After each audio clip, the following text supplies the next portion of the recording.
আসসালামু আলাইকুম। হ্যালো বন্ধুরা, আমি হাঁটতে ঘুরতে ঘুরতে চলে আসলাম পদ্মার পাড়ে। পদ্মায় অনেক পানি কমেছে এখন দুপুরে, তারপরও প্রচণ্ড কুয়াশা আর মেঘলা আকাশ। যে একটা জাহাজ আছে, এগুলো বালির জাহাজ। কুয়াশার কারণে এরা যেতে পারছে না, এখানে বন্ধ আছে। আবার কিছু ট্রলার যাচ্ছে, আবার ওই যে ছোট ছোট নৌকা দেখা যায়, এই নৌকাগুলা মাছ মারছে মানুষ। এতে এই শীতের মধ্যেও মাছ মারতে চলে আসছে, কিছু করার নাই, জীবিকার টানে মাছ মারতেই হবে। অনেক সুন্দর একটা জায়গা,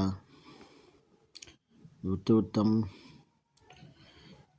জিও ব্যাগগুলো ফেলানোর কারণে অনেকটা ভাঙা কমেছে, না হলে এই বাড়িগুলো দেখা যায় যে বাড়িগুলোও থাকতো না, এত ভাঙন ভাঙতেছিল পদ্মার পাড়ে।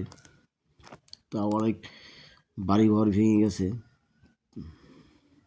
অনেক বাড়িঘর ভেঙে প্রায় 400-500 বাড়িঘর ভেঙে গেছে এই সাইড দিয়ে। প্রচণ্ড